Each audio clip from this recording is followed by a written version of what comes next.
No one believes in ghosts until they encounter one. Almont, Ontario, a tranquil farming community. Claim to fame, birthplace of the man who invented basketball. A place with a community spirit epitomized by volunteer fire brigade captain Art Brown. Everybody knows your brother, your sister, your father, your aunt, your uncle, your grandparents, your great-grandparents, and everybody cares about each other. But in the summer of 2002, the peace of this trusting community is suddenly shattered. Someone is setting fires. Someone who strikes without being seen. An arsonist who will become known as the Ghost.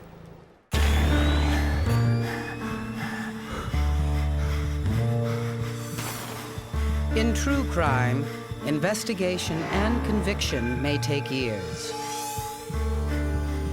But every detective knows that the crucial clue is always there, somewhere in the first 72 hours.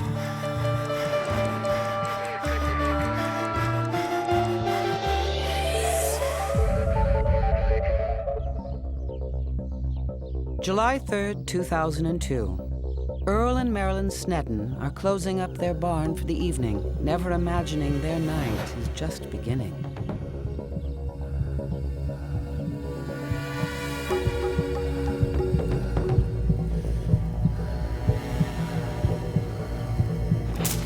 The first fire was discovered about 7:30 in the evening. So then we rushed over with hoses and pails and stuff and called the fire department. The Almont Volunteer Fire Brigade answers the call. In living rooms throughout the community, fire radios crackle out the location. The Snedden farm just outside of town. The wall of a barn is smoldering and could catch fire at any moment. Fortunately, the volunteers will put it out before it spreads. In the barn, Fire Chief Art Brown finds a road flare, what any car owner might carry to light up an accident scene at night. It's also the perfect tool for an arsonist, because a road flare is like a long burning match. You light them and it gives you 20 minutes before they're completely burnt. So maybe from the time he's setting them, it's giving them time to get away. After the sun goes down, under the cover of darkness, at the very same barn, 2 o'clock in the morning, a couple of truck drivers stopped and started banging on the door and got the dog shouting at us, and we get up out of bed and look out the window and we see about a 60-foot blaze. Unless you've experienced, I don't think you really know what it feels like to look out your window and see a fire like that so close to your house. When I left my house, I just come onto the highway and I could see the glow in the sky.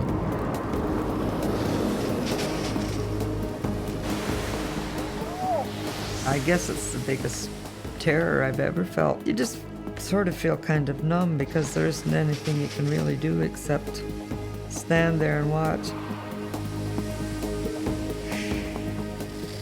the men fighting this fire are all local heroes. No matter what's going on in their personal lives, they show up. Stop, what's wrong? This valve's loose. Every man has earned a handle. Scarface Rollins was scorched in a car fire. Macho Man Mackenzie once punched his way through a burning wall. Smiley Edwards keeps smiling no matter what. Retired fireman Gibby Drummond once pulled Art Brown from a burning building. After 5 hours, the firefighters and the farmers admit defeat and start looking for answers. They knew it was arson the first time, and we pretty well figured it had to be the second time. The arsonist's assault on Almont isn't over. It's just beginning.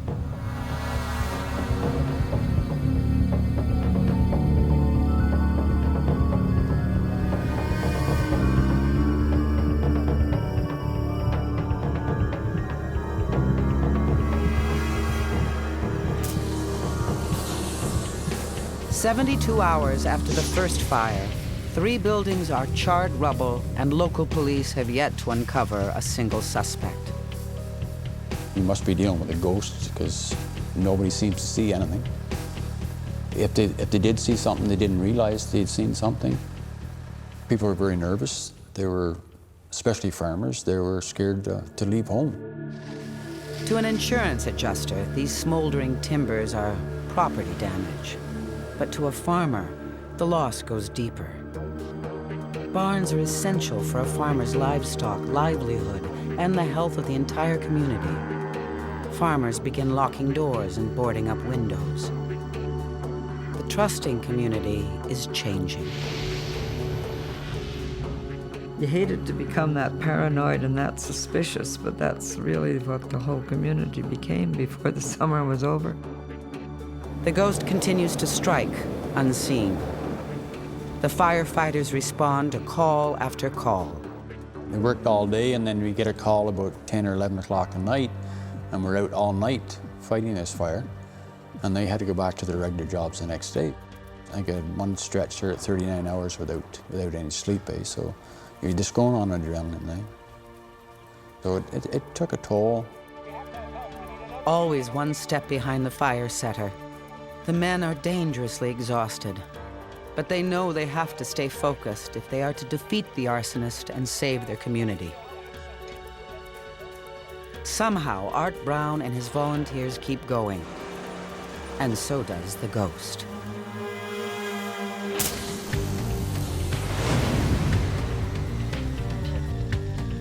Earl Snedden is horrified to see smoke coming out of his second barn, a cattle barn. But we still don't know why he picked on us, or whether it was just because the building was so close to the road and an old building that was easy to get started. He tries to fight the fire alone. I was trying to ask my 65-year-old legs to move like I was still 20, and they couldn't do it, and so my hamstring got pulled and my leg let me collapse to the pavement. I couldn't hardly move because of the hamstring, and trying to get the fire out, and somehow we managed to hop over the fence and we got it under control. During the first 3 weeks of July, Almont farmers endure 10 major barn fires. Realizing they can't catch the arsonist alone, local police call for help. It arrives on July 25th, a regional task force headed by Detective Gary Doherty. We connected fires number 1 through 5, 6, and 7, because what we were finding is that they were occurring primarily in the evening, primarily in a very tight radius. We were recovering some evidence of road flares. The targets are all old barns accessible by road. None are near where people live. A pattern is emerging in the ghost's movements. The frustration was, why can't somebody see them? I mean, why aren't we getting information coming in that would identify a vehicle, that would identify a person? As tension and fear increases in the community, the arsonist does something no one expects. He changes his pattern. August 4th. Not a barn, but a house on the edge of town. A house owned by a longtime Almont resident, Jimmy Grace. A passerby spots smoke. We're called out to the Grace fire, and I can tell you on my arrival, I was worried. I looked at this farmhouse and I said, this is a new ball game. A new game, played where people live and where people can die. The ghost has just raised the stakes. In the town of Almont, Ontario, an arsonist known as the Ghost has just tried and failed to burn down a home on the edge of town. However, when Detective Doherty learns that the house is uninhabited, he realizes that the ghost has targeted the place intentionally, and that tells him something very important. That property had been abandoned for 40 years. So the only person who would have the knowledge that that was abandoned was someone local. Inside the house, Doherty recovers a large number of flares. Not burnt out as at previous fires, but pristine specimens. Doherty sees that they are not the common commercial variety available to car owners. Only professional emergency crews have access to this type of flare. And so we had to take a look at this from the perspective this way. Are we dealing with a firefighter or are we dealing with a police officer? The revelation that the arsonist may be very close to home, perhaps even a member of his fire brigade, is particularly difficult for Fire Chief Art Brown. Detective Doherty offers Art Brown a way to find out if the ghost is a police officer or a fireman. He will put marked flares in police cars if Art Brown will do the same in his fire trucks. Art Brown hates to sneak around, hates to deceive men he holds in the highest respect, but it's the only way to rule them out. He was more than willing to assist us, somewhat shocked that we were taking a look at his department, but tempered by the fact that we were doing the same thing with ours. Detective Doherty doesn't rely on the flares alone. He turns to behavioral profiler Jim Van Allen to understand the mind of the ghost. I believe that there was something missing out of this individual's life, and the setting of the fires replaced that need for excitement that this individual had. And that would translate to somebody who was overly enthusiastic, somebody who appeared overly inquisitive, somebody who demonstrated those risk-taking behaviors. They have a need to see the damage that they've committed, and for some of them, they tend to involve themselves in the investigation as well. As the investigation continues, so do the fires. August 26th, on the outskirts of Almont, a jogger notices a smoking hay bale. She spots a red SUV. And then she finds a flare. She immediately calls police, who take it to the fire chief. Two of the officers came in and I knew just when they walked in my office, the look on their face, that something is wrong here. Do I want to hear what they're going to say? And we have good news and we get bad news. Good news, it is a marked flare. The bad news, it came out of your vehicles. Well, you could have hit me with the head with a sled's end.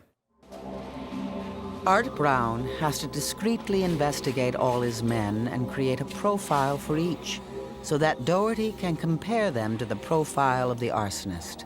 It's hard for me to not be able to tell my fellow firefighters what is going on, and they were getting frustrated, and so it was hard on them too. 15 fires in 8 weeks. No end in sight. And still no suspect. He was able to strike, and he just could do it so fast and get away that nobody could seem to catch him. That was the frustrating part. The community was adamant that they could not understand why we hadn't caught this individual. And the media put pressure on us by asking the same question, why can't we catch him? Police get an urgent call from someone claiming to have important new information. It's retired firefighter Gibby Drummond. Gibby thinks he might have seen the ghost just 2 days ago. As he put flowers on his mother's grave, he saw a truck loaded with loud teens. Later, he realized that the teens drove past him just after the start of a fire at the Gleason farm, one of the last places set ablaze. Drummond insists, "I didn't see them put a torch to it, but I would swear on a stack of Bibles. Seems pretty damn suspicious to me." But Doherty doesn't buy Gibby's story. If kids had been committing these fires, we would have known after fire number 1, because kids, although they have this code that they think exists, that they never tell the police, they can't help but talk and tell someone. Gibby thinks the investigators are handling things all wrong. "We gotta work together on this. We're a team," he says. "We have to catch these guys before they kill somebody." But Doherty now has questions about Gibby Drummond himself. There were 50-some odd volunteers that we had conversations with every day about the fires. And no one was animated, no one was upset, no one went sideways on us, no one went nuclear, if you will. But it's Mr. Drummond on a rant that we have to catch this individual. That just was not right. It did not sit well with any of us. An angry citizen impatient with the police? Or is Gibby Drummond trying to tell them something else?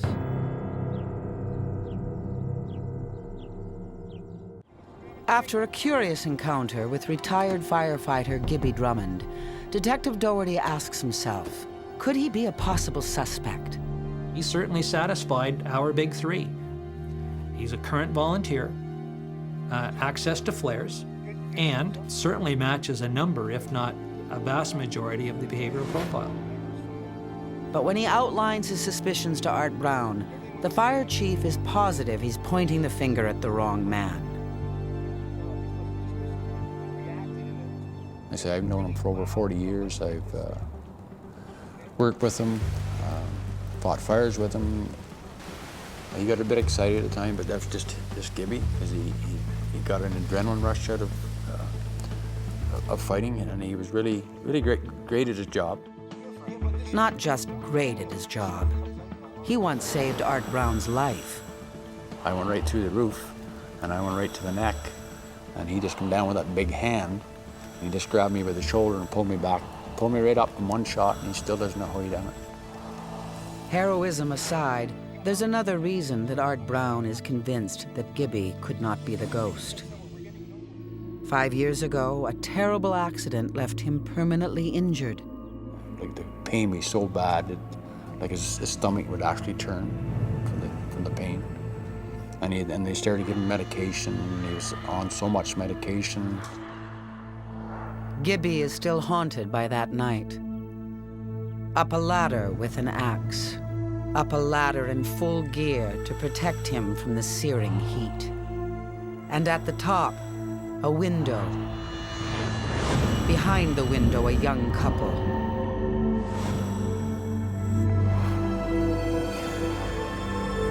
He swings his axe and strikes the glass. Explosion. He's falling. The young couple perishes in the flames. Gibby's body lies shattered on the ground. The detective begins to reconsider his suspicions about Drummond. You had to be physically able to go to some of the locations where we had flares recovered. Mr. Drummond, Gib Drummond, was physically incapable of doing this. Nevertheless, Gibby Drummond, the prime suspect, is kept under 24-hour police surveillance. Well, one of the nights that we have him under surveillance, a fire call comes in, unrelated. He goes down the street like a jackrabbit. So, contrary to what the community believed, and even his family, he was not as physically incapable as he was leading everyone to believe. Everything points to Drummond, but that's not the same thing as proof, not even close. Because frankly, and it's terrible to say, if we were going to successfully resolve this investigation and catch this person, we needed to catch him in the act, and we needed more fires. After 10 days of surveillance, on September 16th, police followed Drummond down a side road.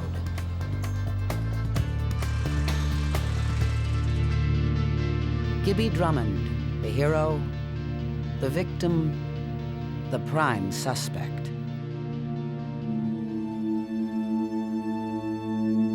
For all the circumstantial evidence, for all the psychological profiling, the investigators do not know for certain Gibby Drummond is the ghost.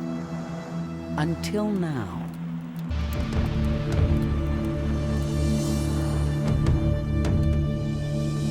In the first 72 hours of the investigation, police found a burnt-out flare. But it took 10 weeks to connect the flares to Gibby Drummond, who was hiding in plain sight all along. They read him his rights in front of his second car, a red SUV. It's a shock to the community, but especially to Art Brown. These guys become part of your family. You know, you share so much together. You know, and it's very hard to accept that someone would do this to you.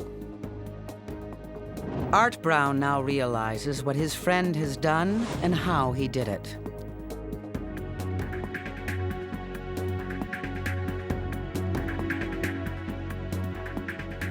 Gibby would light the flares, knowing he had time to get back home and wait for the radio call to announce his own fires. Arriving at the scene, Gibby would help out any way he could, sharing with his comrades the adrenaline of the moment.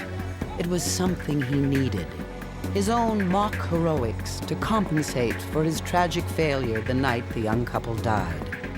In the end, he betrayed everyone he knew. I gotta separate my profession from my friendship, which is hard. You know, say time heals, but... When he pleaded guilty, he begged forgiveness of the court and his family and firefighters everywhere, but he didn't mention the victims, which he thought he might have. Haunted by his own demons, Gibby Drummond had terrorized the people of Almont for the last time. He was charged and pled guilty to 8 counts of arson. He remains in prison to this day.